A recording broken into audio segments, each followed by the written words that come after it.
Hi, everybody, and welcome to another edition of the Southern Fried Podcast, a production of the Arkansas Democrat-Gazette. I'm Rex Nelson, senior editor of the Democrat-Gazette, and somebody that's been with us before, but been a while, Randy. Randy Zook, head of the Arkansas State Chamber of Commerce. On the day that we are recording this, we had a headline in this morning's Democrat-Gazette that state revenue surplus for this fiscal year is probably going to top another $700 million, and that's with the tax cuts that we did last year. That tells me the Arkansas economy is rolling pretty well right now. I'll actually take the over on that bet. My guess is it'll end up closer to 800 by the end of June. Wow. They always have some parked in a desk somewhere. Exactly. But again, that's with the tax cuts. Without the tax cuts, if we hadn't done them last year, it would have been well over $1 billion, obviously. So without the tax cut, a lot of it wouldn't have happened. Well, that's a good point. That's a good point. That's my view. Yeah, I understand.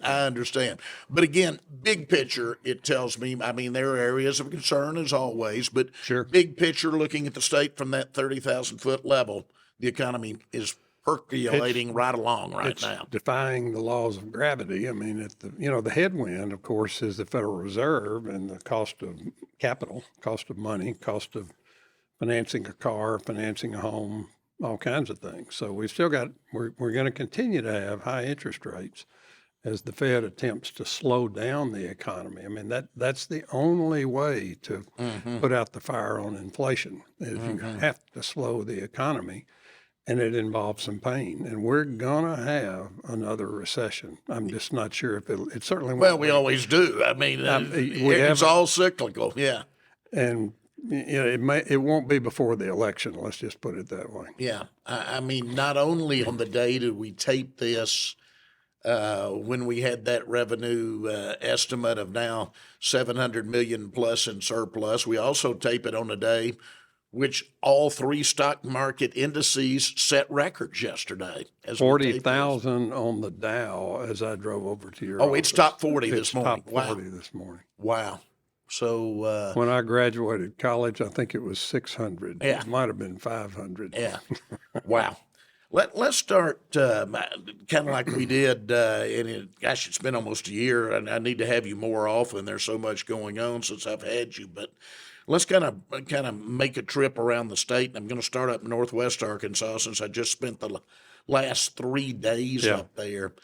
I mean, this is literally true. I think I had last been up there on an overnight trip in January. You're gone for 3 or 4 months, and the whole world has changed again with buildings going up. It's just spectacular. It's remarkable, just absolutely remarkable. Highway construction underway all over the place. Buildings for existing and potential businesses. And look, the hidden story up there that I think long term is absolutely dynamic is what's coming out of the research efforts at the University of Arkansas. There are some really neat, cool, high-end, high-tech applications that are going to change even sectors of industries, much less the state, and certainly a big impact on the state.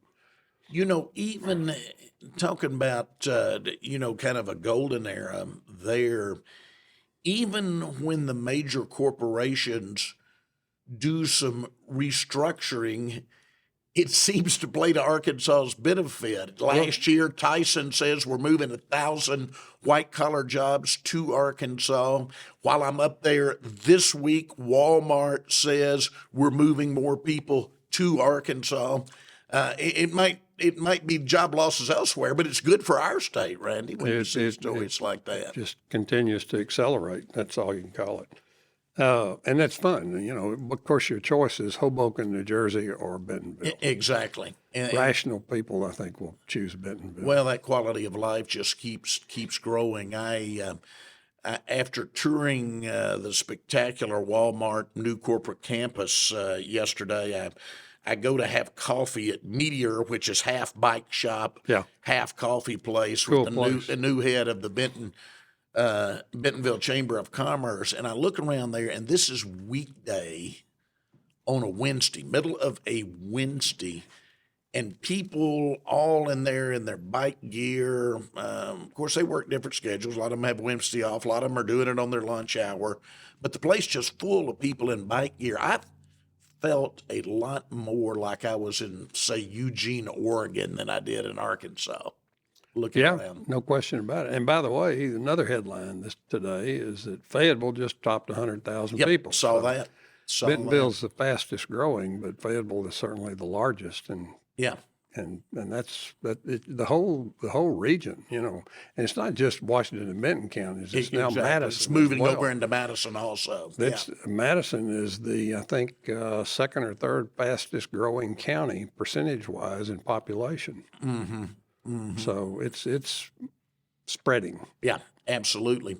Best way I can describe, Randy, the new Walmart corporate campus is certainly unlike anything this part of the country has ever seen. It is more like starting a major university from scratch and building a big university campus is what I would compare it to. That'd be a good analogy. Yeah. And by the way, the guy that's the project manager for Walmart, or the construction manager for the overall project, ran the Apple headquarters in Cupertino, California. Yeah, it's more like you'd see in the Silicon Valley. He says the Walmart deal is twice the size of the Apple complex. Wow. And it's just stunning. That's all you can call it. And what is really neat, they have opened 2 facilities already, and that's the fitness facility, which is unbelievable. You have got to walk through that first chance you get, and the child care facility. But all the other buildings are going up at once.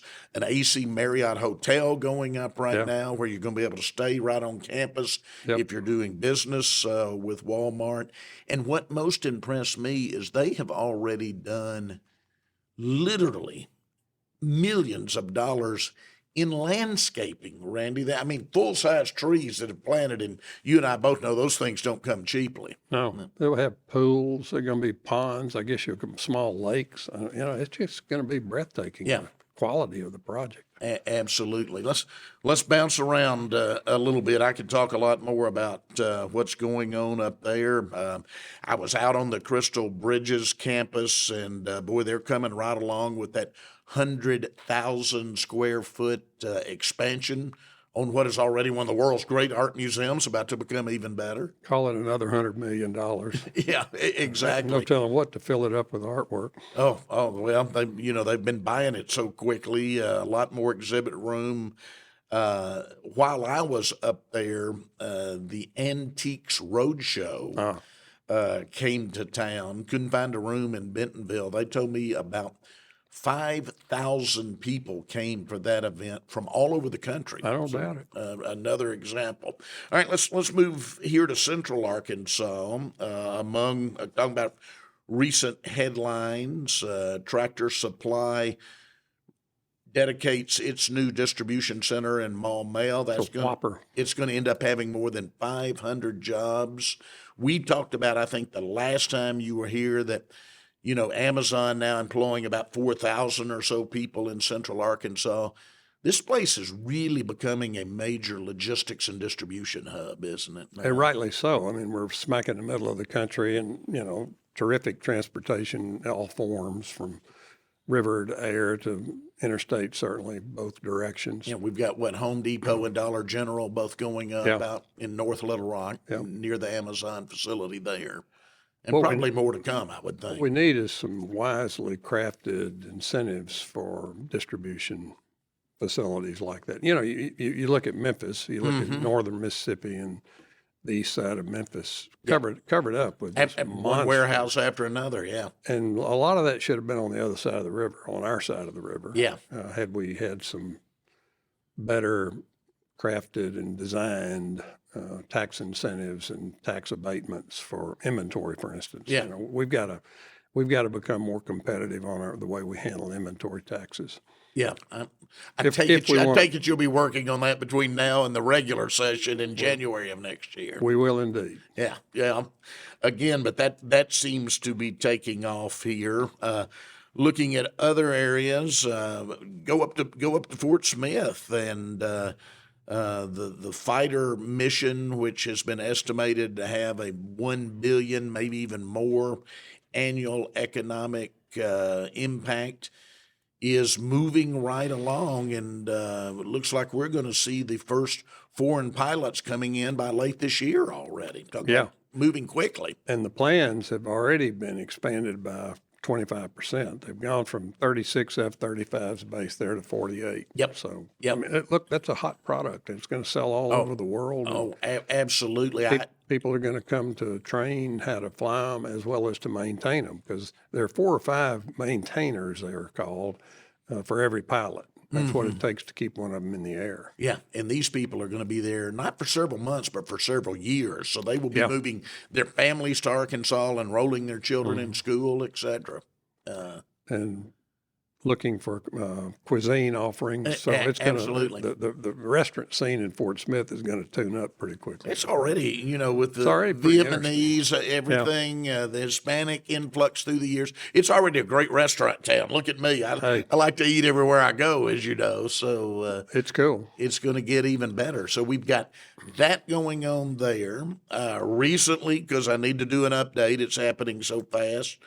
U.S. Steel moving ahead with Big River Steel 2. That's a $3 billion plus project, the biggest private investment in state history in Northeast Arkansas. Yeah, it should open this fall. Yeah. And then you've got Majestic Steel and High Bar both coming out of the ground at the same time. We need 1,500 people for those jobs to accommodate those 3 companies. Wow. In the next 6 to 18 months. Who of us who grew up in this state like you and I did could have ever dreamed, and of course, you know how pro-Arkansas I am. I'm happy to be able to say it's come about, but who could have dreamed that Arkansas, of all places, would end up being the center of American steelmaking? It's when we were young. Seismic shift. Stunning development, isn't it? Yeah, it is. And, it's happened over years, but still stunning. And the big asset that attracted all that was the river. It's the transportation of the scrap steel that they convert into new steel that's made all that possible. Yeah. When I did a big story last year, I was doing my research after getting back. You mentioned High Bar. Dave Stickler, who started that company, was one of the people I had visited with. So I Google him, and up comes a headline from Forbes from several years ago that says the Steve Jobs of American steelmaking. And I think, holy cow, the Steve Jobs of American steelmaking's in Osceola, Arkansas. Sitting in Osceola, putting hundreds of millions, now billions of dollars in play. Yeah. Invested there. Yeah. So, again, and I think we talked about this the last time, but you talked about you're going to need another 1,500 people. How do we get those people to live, move their families, and pay property taxes in Arkansas? Right? Well, the good news there is that Mississippi County has they picked the lock on that. They've got a program called Work Here, Live Here, and they've now got about 150 to 160 homes that have come out of the ground since that program started. Some of them in Manila, some of them in Blytheville, some of them in Osceola, but that's the most new home starts in Mississippi County in 75 years, probably. Yeah.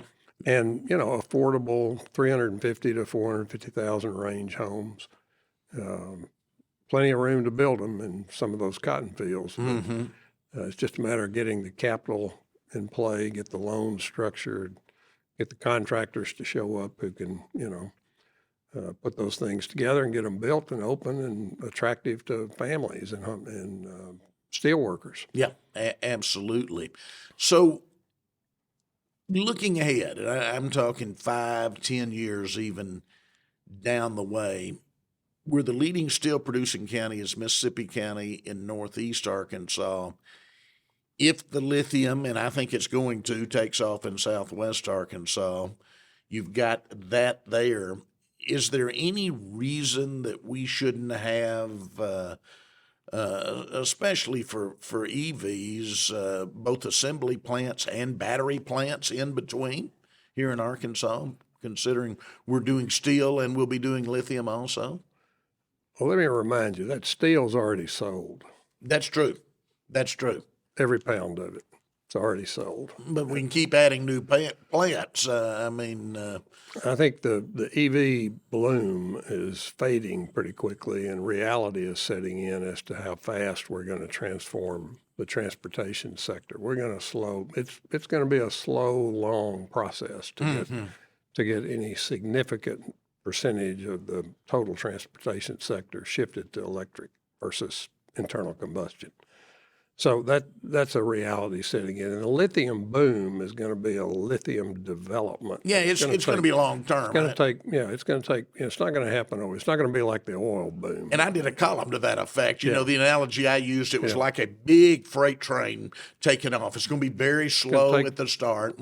Once it's full speed, it'll be something to behold. But we're talking years, not months, certainly. Yeah, it's going to be dynamic and a high impact on the area. Lots of jobs are going to be involved. But I think we've got a lot better shot at maybe some battery or component manufacturing long term than assembly plants. Gotcha. The reality is we've got too many assembly plants in the U.S. right now, even if you convert them all to electric vehicles. People are driving cars are so much better today. That's a good point. The average age of an automobile in the United States today is 12 and a half years. That's the average age. I have topped on mine. You know how much I travel the state, Randy. I've topped 220,000 miles on mine, and knock on wood, everything's going well. I said, I probably hit 300,000. You and I both can remember my dad traveled the state selling stuff. He would get a new car every 100,000 miles. Yeah, we're tripling that now. 100 was a big deal. You know, typically you were trading every 3 or 4 years. Now people drive cars for 10, 12, 14, 15 years. Yeah. So that's a real number that you got to factor into all this. And the big shift is going to involve trucking transportation, and that's a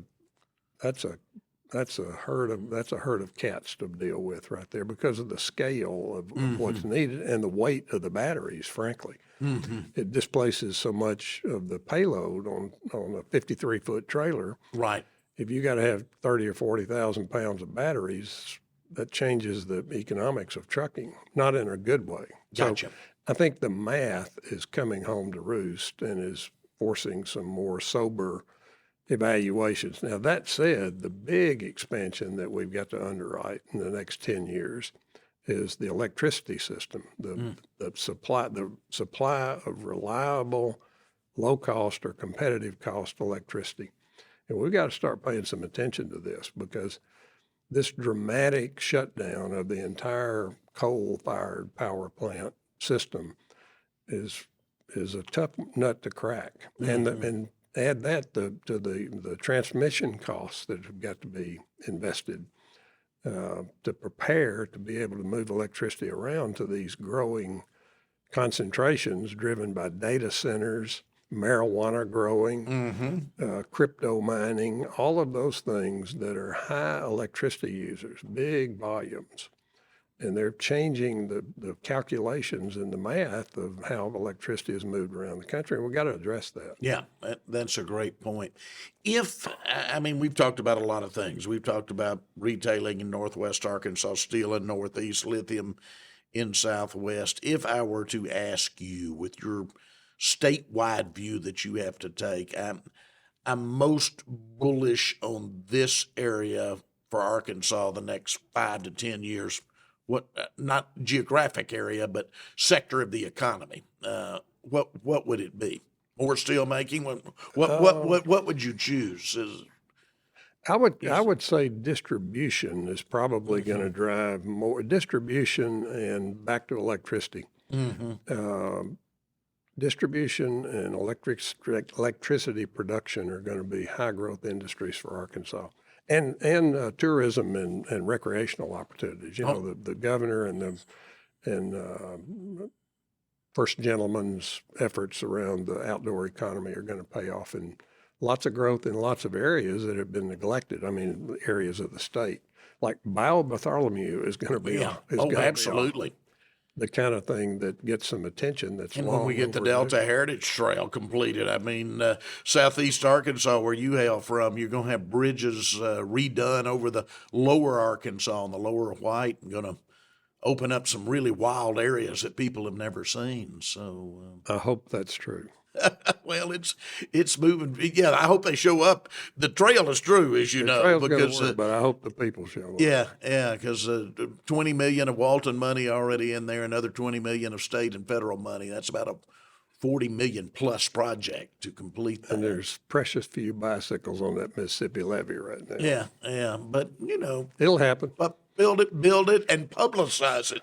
Not just build it, they will come. Build it and publicize it, and you've got to do that practically, and they will come. Your organization has put such an effort into the effort of workforce development. I want to take a few minutes to talk about that. Really, really proud, seriously, of the Arkansas Chamber of Commerce in that its Be Proud program has become a national model that you are now exporting to other states around the country.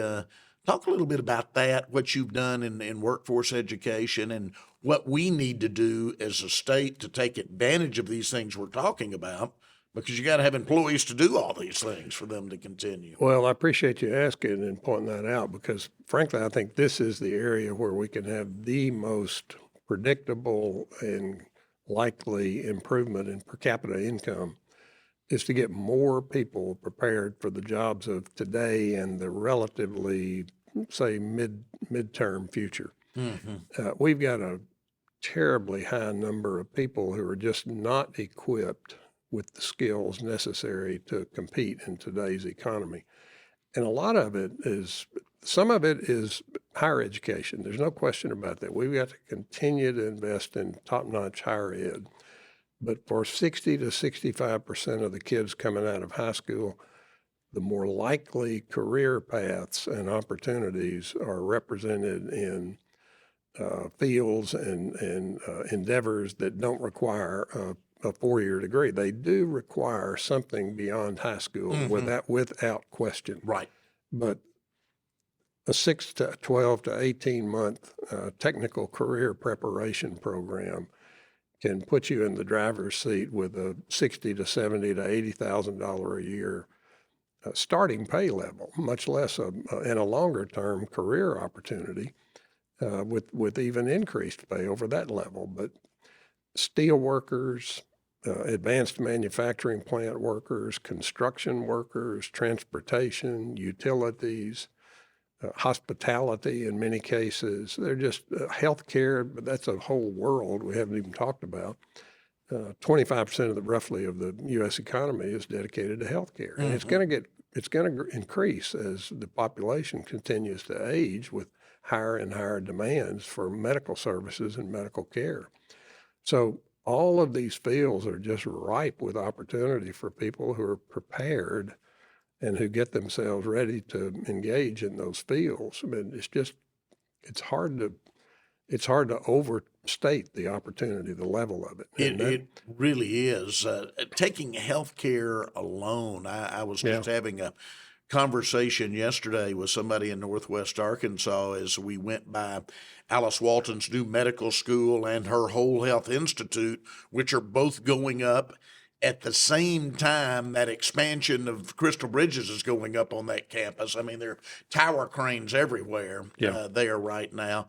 But I thought, how amazing in a state that for years, we had UAMS and they do a good job, but that was it. But then we added two osteopathic schools, one on either side of the state, one in Jonesboro, one in Fort Smith. Both seem to be doing very well. We're about to open two veterinary schools, the state's first dental school, and then Alice Walton's new medical school.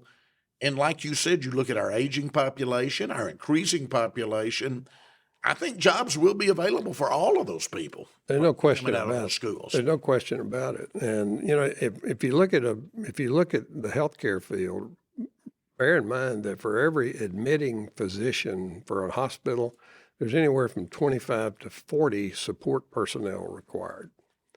So the job level is enormous around the medical centers and even the hospitals. In most communities, the hospital is one of the largest payrolls in the area, right alongside the schools and then, major manufacturing facilities. But the hospitals are loaded up with career opportunities. Absolutely. Some more good news just this week as we tape this again, and that was a large number. We had a story earlier this week of federal dollars coming in here to go to colleges, universities, schools across the state for training more nurses, which is part of that critical need in the healthcare sector right now. And if we get our census process right in 2030, that federal dollar flow will be even greater because we missed in 20. How low do you think we were in that 2020 census statewide? It's not a guess. The Census Bureau will tell you we missed 5% of our population. Wow, that's 5%. That's 150,000 people, round number, and that's a lot of money from the federal government. So that would put us over 3.2 million people then, right? We'll be there and more by 2030. Wow. We're adding about 1,850 people a month right now in the state in our population. Mm-hmm. During the 2010 to 20 period, we added about, I think it was 700, turned out, it'd be about 700 a month, 800 a month. So we've almost doubled it. Oh, it's speeding up. Yeah. People are discovering Arkansas. They really are. They really are. When I go around, as you know, Randy, I speak to a lot of Chamber of Commerce, local Chamber of Commerce annual meetings, and I tell people it's not because I'm a great speaker. I come cheaply. They say feed old Rex, and he'll be here. I'm the same way. They'll feed me, I'll show them. Exactly. I've recently done Magnolia's banquet. I did Truman's banquet in Northeast. But one of the things I talk about is I kind of walk around the state and talk about what we've been steel up here, Northwest Arkansas, distribution in Central Arkansas. I talk about all of that. But then that overlying thing is the post-pandemic America, where a lot of people figured out, look, if I've got broadband internet, I don't need to be in that big tower in downtown Dallas or downtown Chicago anymore. That I can go to a state where the cost of living is significantly less, the crime rate's lower, I'm not stuck in traffic every morning. People are actually nice and speak to me when they pass me on the sidewalk. Yep. And, of course, something you touched on already, especially with young people, there are world-class outdoor recreational opportunities within a short drive of my home. Sounds a lot like Arkansas to me if we play our cards right in the years ahead. That's the trick. Good policies will generate accelerating growth. Bad policies will blow it up or slow it down. So we got to make sure we make good choices on really critical issues that are coming up. So you touched on, and we're going to have to wrap up. This always goes fast. I've got to have you on a more often. You touched on, going into a regular session next year, some tax incentives for logistics, distribution, warehousing. What other things do we need to do from a policy standpoint to make sure we grab what seems like a very good moment for the Arkansas economy and keep it going and maybe even propel it to the next level?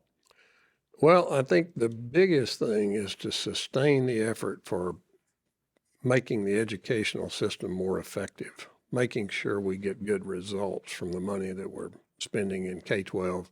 Mm-hmm. There's going to be a big push around early childhood, but we're going to have to be real careful about that because it's incredibly expensive. It's a need. There's no question about it. Childcare is one of the biggest impediments to people being able to take jobs right now. They just simply don't have a place to park 2 or 3 kids if they've got them at home. So we've got to deal with that in some way, but we've got to be careful with it. But other areas, we've got infrastructure investments fairly well handled. Broadband that you mentioned, Mm-hmm.